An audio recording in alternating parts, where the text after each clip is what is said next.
Hello दोस्तों। एक बार फिर से मैं हाजिर हूँ आपके सामने एक नई घटना, एक नई कहानी लेकर, जिसे आप लोग अगर ध्यान से सुनने और समझने की कोशिश करेंगे तो आपके मन में भी एक बार ये सवाल ज़रूर आएगा कि जो अच्छे लोग होते हैं उनके साथ ही बुरा क्यों होता है। ये कलयुग का दस्तूर है साहब। यहाँ झूठे को मौका और सच्चे को धोखा मिलता है। 2023 के पिछले 1-2 महीने से एक युवक है जो बरेली का रहने वाला है, लेकिन फ़िलहाल वो प्रयागराज में अलग अलग दफ्तरों के चक्कर काट रहा है। कभी थाने जाता, कभी कमिश्नर साहब के पास जाता, कभी आईजी, डीआईजी के पास जाता। आप जितनी ऊंचे अधिकारी तक सोच सकते हैं, वो हर उस जगह जा जाकर मदद के लिए गुहार लगा रहा था। लेकिन जब इसे कहीं से कोई मदद नहीं मिलती तो थक हार कर ये मीडिया का सहारा लेता है, और बुलाने के बाद जो बातें ये मीडिया के सामने बताता है उसे सुनने के बाद आप कहीं ना कहीं परेशान भी हो जाएंगे कि आजकल की दुनिया में ये हो क्या रहा है। वो बताता है कि मेरा नाम आलोक कुमार मौर्य है, मैं यूपी के बरेली का रहने वाला हूँ। साधारण से परिवार का, ना ज़्यादा पैसे ना ज़्यादा सुख सुविधाएं, और भाई बहन भी थे। इसके माता पिता का सपना था कि आलोक कुछ बन जाए, घर में बहू आए। आलोक भी अपने माता पिता का सपना पूरा करने का हर संभव प्रयास करता है, जी तोड़ मेहनत करता है, और किस्मत भी थोड़ा सा साथ देती है और पंचायत राज विभाग में इसकी नौकरी लग जाती है। पंचायत राज विभाग में नौकरी लगना, वो भी 2009 में। सोच कर देखिए कितनी बड़ी बात है।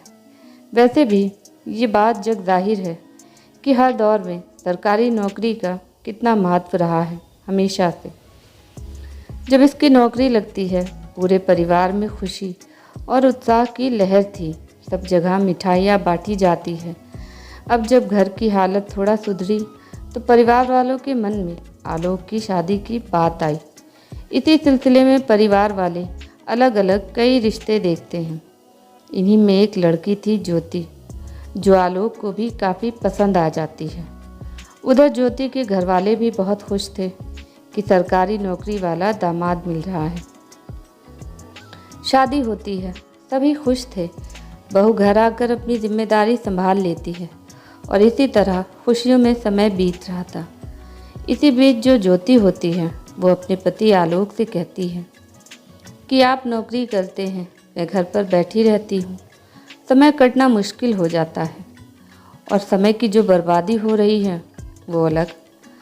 फिर पति कहता है, क्या कुछ हॉबी कोर्स वगैरह करना चाहती हो तो कर लो।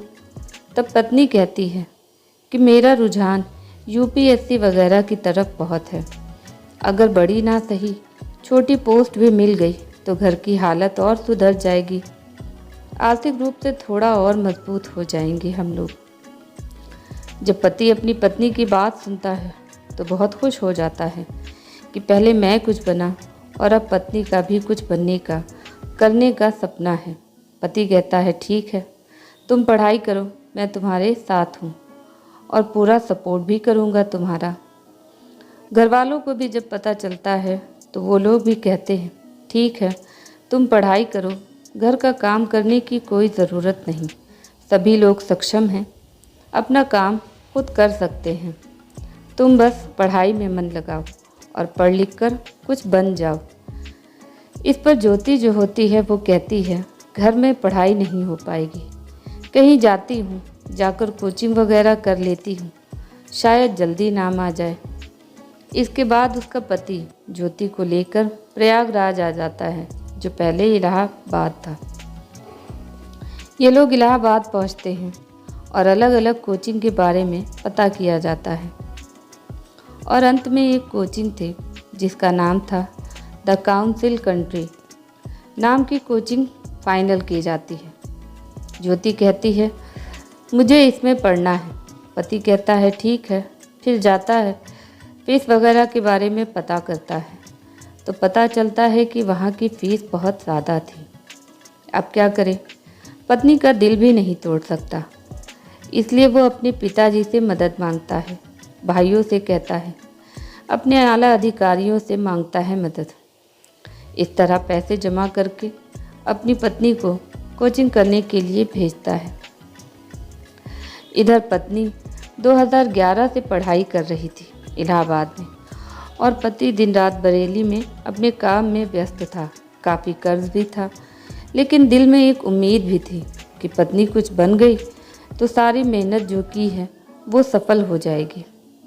इधर आलोक दिन रात मेहनत करके कर्ज उतारने की कोशिश कर रहा था और पत्नी पढ़ाई में लगी हुई थी। इसी तरह साल दर साल बीत रहे थे। एक दिन साल 2015 में इसकी किस्मत बदल जाती है। ज्योति लोक सेवा आयोग की परीक्षा देती है, उसका चयन हो जाता है। अगर केवल महिलाओं की बात करें तो इसकी तीसरी रैंक आती है, और अगर ओवरऑल बात करें तो पूरे हिंदुस्तान में इसकी 16वीं रैंक आती है। परिवार में चारों तरफ खुशी का माहौल था। ढोल नगाड़े बज रहे थे, फूल मालाओं के साथ ज्योति का स्वागत किया जाता है। सभी को लगता है कि अब परिवार बिल्कुल सही दिशा में जा रहा है। इसी बीच ज्योति प्रेग्नेंट भी होती है और 2 जुड़वा बेटियों को जन्म देती है। जिंदगी में सब कुछ बहुत अच्छा चल रहा था। इस बीच ज्योति की अलग अलग जगह पर पोस्टिंग होती रहती है, और जो आलोक कुमार मौर्य था वो प्रतापगढ़ में ही स्टे था। साल 2020 में दोनों पति पत्नी छुट्टी लेकर घर आते हैं। कुछ समय के लिए एक साथ रहते हैं। एक दिन ज्योति को कहीं बाहर जाना था, लेकिन वो अपना मोबाइल घर पर ही छोड़ जाती है। कुछ देर बाद ही ज्योति के मोबाइल पर लगातार नोटिफिकेशन आने लगते हैं। कुछ देर तक तो आलोक इग्नोर करता रहता है, लेकिन जब लगातार नोटिफिकेशन आते हैं तो वह ये सोचकर मोबाइल चेक करने लगता है कि कहीं कोई इमरजेंसी तो ना हो। लेकिन जब वो मोबाइल देखता है तो उसके पैरों तले ज़मीन खिसक जाती है। दरअसल ये मैसेज भेजने वाले का नाम मनीष दुबे था, और वो इस अंदाज में उसकी बीवी से मैसेज भेज रहा था जिसे देखकर ऐसा लग रहा था कि जो ज्योति है वो मनीष दुबे की पत्नी है, और उन तीनों के बीच में जो थर्ड पर्सन है वो आलोक है।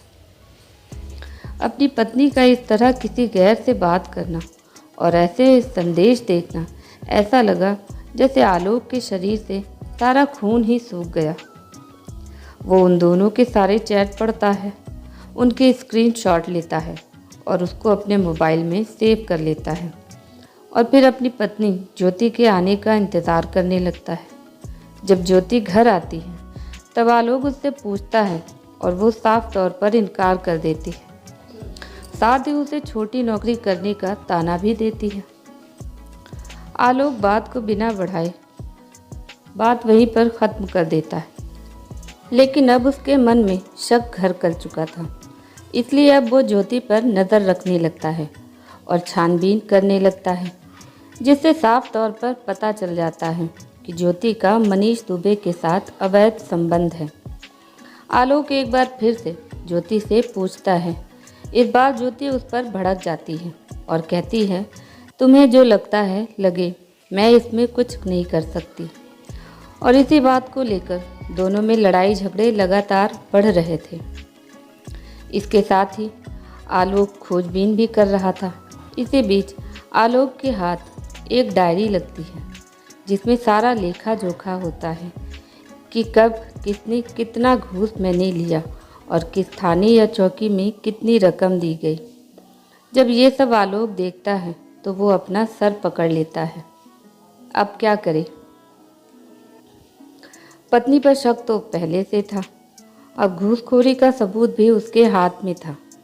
इसी बीच एक दिन अपनी पत्नी को फॉलो करते हुए 22 दिसंबर 2022 को अपनी पत्नी को रंगे हाथों पकड़ लेता है, जहां दोनों शारीरिक संबंध बना रहे थे। जब आलोक पूछता है तो मनीष दुबे कहता है, ये तुम्हारे साथ नहीं रहना चाहती, तुमसे तलाक चाहती है, और दोनों मिलकर उसे डराते धमकाते हैं। इसी बीच मनीष की पत्नी आलोक को फ़ोन करती है, कहती है, भैया, आपका भी घर टूट रहा है, मेरा भी टूट रहा है। कुछ कीजिए और परिवार को बर्बाद होने से बचा लीजिए। अब इन सब के बीच ये बेचारा इस तरह फंसता है कि इसे कुछ समझ नहीं आता। ये लगातार ज्योति को मनाने की कोशिश करता है, लेकिन सामने से ज्योति और मनीष दुबे दोनों इसे धमकी देते हैं कि तुम्हारी नौकरी छीन लेंगे, तुमको जान से मार देंगे। थक हार कर ये बेचारा जाता है चौकी और जाकर कहता है मेरी बीवी घूसखोर है, लेकिन इसकी सुनवाई नहीं होती। फिलहाल पीड़ित पति आलोक कुमार मौर्य ने कहा है कि अगर इस मामले में उसके साथ कोई अनहोनी होती है तो इसकी जिम्मेदार उसकी पत्नी ज्योति मौर्य और उसके पति और उसका प्रेमी मनीष दुबे ही होंगे। दूसरी तरफ ज्योति मौर्य ने भी प्रयागराज में अपने पति सहित ससुराल के 4 लोगों के खिलाफ मुकदमा दर्ज करवाया है। ज्योति मौर्य का कहना है कि उनके पति उनसे 50 लाख रुपए और एक घर की मांग कर रहे हैं। सोच कर देखिए, शादी के 13 साल बाद एक आदमी जिसने आपको पढ़ाया, इस काबिल बनाया कि आज आप इतने बड़े पद पर हैं, वो आपसे दहेज मांग रहा है। ज़रा सोच कर देखिए उस व्यक्ति के बारे में जिसकी बीवी अवैध संबंधों में फंसकर अपना ही घर बर्बाद कर रही है और अपने ही पति की जान और नौकरी को तबाह करने पर लगी हुई है। फिलहाल जांच हो रही है। इस कड़ी से जुड़ी अपडेट हम आपको देते रहेंगे। ये घटना आपको सुनाने और बताने का एकमात्र उद्देश्य आपको सतर्क करना, जागरूक करना है।